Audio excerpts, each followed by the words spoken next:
Assalamualaikum warahmatullahi wabarakatuh. Selamat malam dan selamat datang kembali di channel Bang Tris, channel yang akan membawakan cerita-cerita horor, pengalaman mistis nyata, dan juga cerita-cerita menarik lainnya. Dan untuk malam hari ini ada sebuah cerita masih dari tulisannya Kak Dioseta. Dan untuk kisah yang akan dibawakan pada malam hari ini berjudul Ritual Tabu Pengantin Iblis.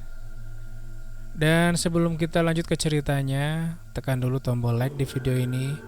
Dan jangan lupa tekan tombol lonceng notifikasi dan tombol subscribe di channel ini, agar tidak ketinggalan cerita-cerita seru yang lainnya.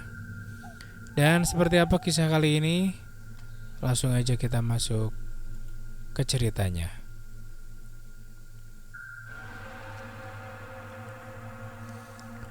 Perkenalkan, nama saya Ranti Puspita Dewi. Saya selalu percaya bahwa pernikahan adalah hal yang sakral dan terjadi ketika kedua orang saling mencintai. Setidaknya itulah keyakinan saya hingga saya menikah dengan Mas Bowo. Namun, saya segera menyadari bahwa cinta saja tidak cukup untuk menghidupi keluarga kami. Kami harus tinggal di rumah ibu Mas Bowo bersama kedua adiknya. Ibu Mas Bowo selalu menuntut kesempurnaan dalam peran saya sebagai istri. Mungkin ini karena beliau kini sudah tidak seproduktif dulu dan harus duduk di kursi roda.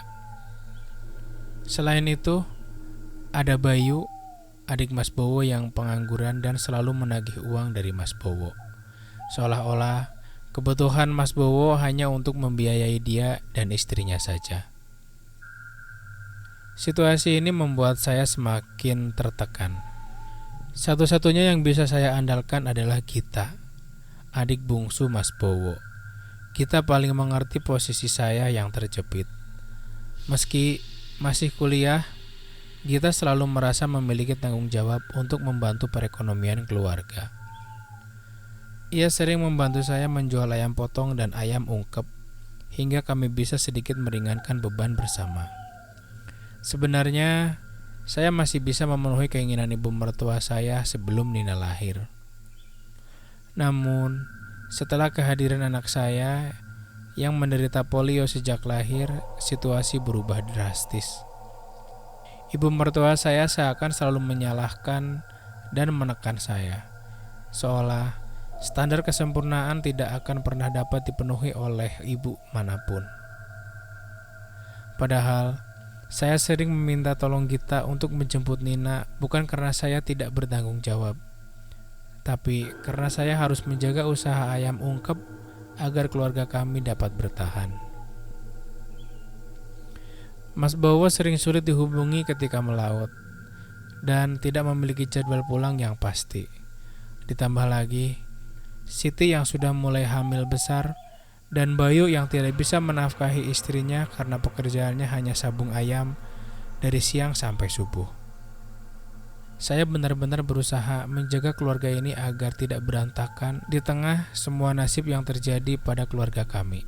Suatu sore, setelah kita menjemput Nina dari terapi, ibu mertua saya mendekati saya di dapur. "Ranti, kamu itu bagaimana sih? Masa anak sendiri selalu minta diurusin sama Gita? Kamu ini ibunya, seharusnya kamu yang urus," katanya dengan nada tinggi. "Ibu, saya minta tolong Gita bukan karena saya tidak peduli sama Nina. Saya harus menjaga usaha ayam ungkep ini agar kita semua bisa makan," jawab saya sambil menahan air mata. "Itu hanya alasan. Ibu mana yang meninggalkan anaknya terus-menerus?" bentak ibu mertua saya lagi.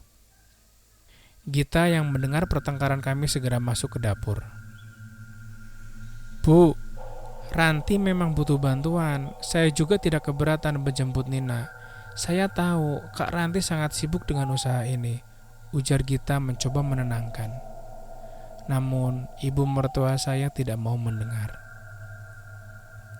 "Gita, kamu jangan membela kakak iparmu. Kamu juga harus tahu tanggung jawabmu sebagai bagian dari keluarga ini. Gita hanya bisa mengangguk pelan, sementara saya merasa semakin tertekan. Malam harinya, setelah semua orang tidur, saya duduk sendirian di ruang tamu, memikirkan nasib keluarga ini. Tiba-tiba Gita datang dan duduk di sebelah saya. "Karanti, jangan terlalu dipikirkan. Kita akan melalui ini bersama-sama," kata Gita sambil memegang tangan saya. Saya tersenyum tipis, merasa sedikit terhibur. "Terima kasih Gita, kamu selalu mengerti." "Sama-sama Kak, kita ini keluarga, kita harus saling mendukung," jawab Gita dengan senyum penuh harap. Dalam hati, saya bertekad untuk terus berjuang demi keluarga ini. Meski cobaan datang bertubi-tubi, saya tahu selama masih ada Gita dan semangat yang tak pernah padam, kami pasti bisa melalui semua ini. Hingga sekitar bulan Juli 2014, saya baru pulang mengantar Mas Bowo ke pelabuhan dan mengantarkan ayam ungkep seperti biasanya. Saya mendapat kabar bahwa Nina kecelakaan. Jujur saja saya sangat hancur. Saya sangat terpukul dan merasa bersalah karena tidak dapat menjemput Nina. Bukannya menyalahkan Gita, karena tidak ada yang mau dan tahu kapan musibah dapat terjadi. Tapi saya selalu membayangkan bagaimana kalau saya yang menjemput Nina. Mungkin kejadian seperti ini tidak akan terjadi. Ketika sampai di rumah sakit, saya hanya bisa menangis lemah. Dokter pun merasa kemungkinan Nina untuk selamat sangatlah kecil dan biaya operasinya yang sangat mahal. Waktu itu sekitar ratusan juta. Dan saya jujur sangat putus asa. Saya sudah tahu bahwa keluarga saya tidak dapat membantu. Namun, dengan bujukan Gita, saya memberanikan diri untuk membawa masalah ini ke keluarga. Kami berkumpul di ruang tamu rumah sakit. Suasana sangat tegang. Mas Bowo masih dalam perjalanan pulang setelah mendengar kabar kecelakaan Nina. Namun, seperti yang saya duga, saya menjadi semakin bersalah karena membebankan keluarga. Hingga suatu malam di rumah sakit, ketika semua terasa begitu suram dan putus asa, saya bertemu dengan seorang ibu yang tampak berbeda dari yang lainnya. Ibu itu datang menghampiri saya saat saya duduk sendirian di ruang tunggu, merenungi nasib Nina. Dia membawa sepiring makanan dan dengan lembut menyodorkan kepada saya. "Ini, makanlah sedikit. Kamu kelihatannya sangat lelah," katanya dengan suara lembut namun penuh kewibawaan. Saya melihat ke arahnya. Wanita itu tampak sederhana, dengan kerudung yang menutupi bagian besar wajahnya, namun matanya memancarkan kehangatan yang anehnya menenangkan. Saya menerima makanan itu dengan rasa terima kasih yang tulus. "Terima kasih Bu," jawab saya. Suara saya bergetar karena kelelahan dan emosi yang bercampur aduk. Setelah beberapa saat hening, ibu itu duduk di samping saya. "Aku mendengar apa yang terjadi pada anakmu," katanya perlahan. Saya terkejut. Bagaimana ibu bisa tahu? Dia hanya tersenyum tipis, tak menjawab langsung. "Kalau ada jalan lain, kamu mau coba?" tanyanya dengan suara yang begitu tenang namun penuh misteri. Jujur saya ragu. Wanita ini yang muncul entah dari mana menawarkan bantuan dengan cara yang tidak jelas. Namun, mata ibu itu memancarkan ketulusan yang dalam. Ada sesuatu dalam sorot matanya yang membuat saya merasa bahwa dia benar-benar ingin membantu. Meski saya tidak tahu bagaimana caranya, akhirnya saya datang ke tempat yang disebutkan oleh ibu itu dalam secari kertas yang berisi semacam peta. Saya dengan ragu masuk ke dalam sebuah bangunan tua dan di dalamnya terdapat sebuah upacara kecil dengan ayam cemani yang digantung terbalik di dekat tungku api. Ibu itu meminta saya mengganti pakaian dan menaruh semacam tungku arang di antara selangkangan saya, seperti saya sedang diratus. Sambil ibu itu terus bernyanyi.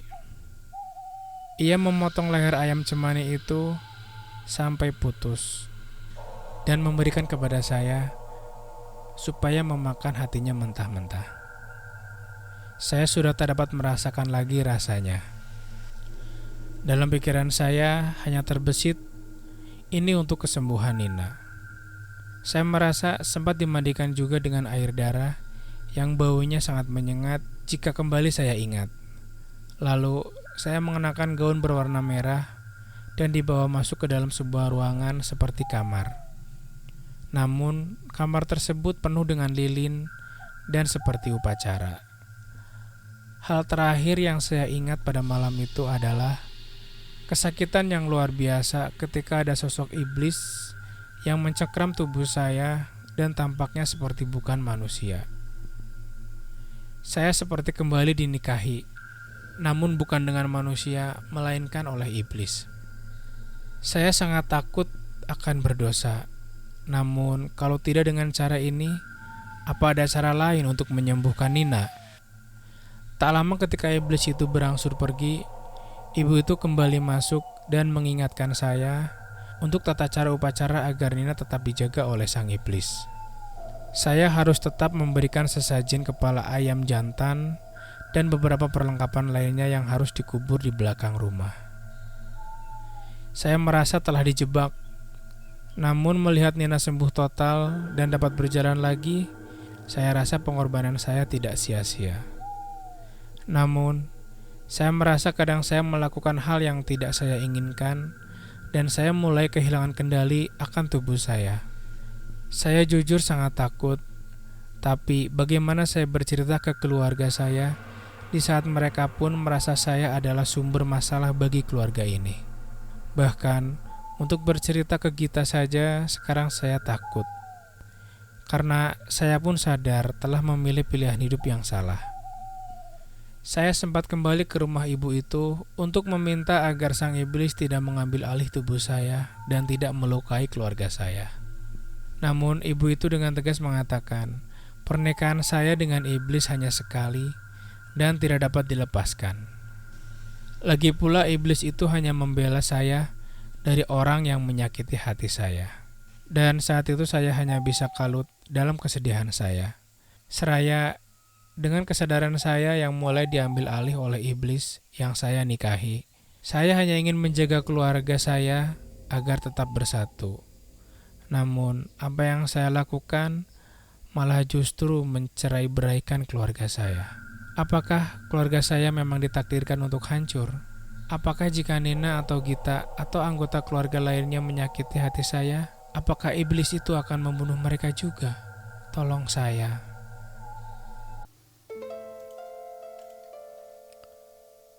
Oke teman-teman, sekian untuk kisah kali ini. Bagaimana menurut kalian tentang cerita ini? Tulis komentar kalian di kolom komentar. Dan buat kalian yang baru bergabung, jangan lupa like, komen, share, dan subscribe channel ini. Dan nantikan kisah-kisah horor berikutnya. Wassalamualaikum warahmatullahi wabarakatuh.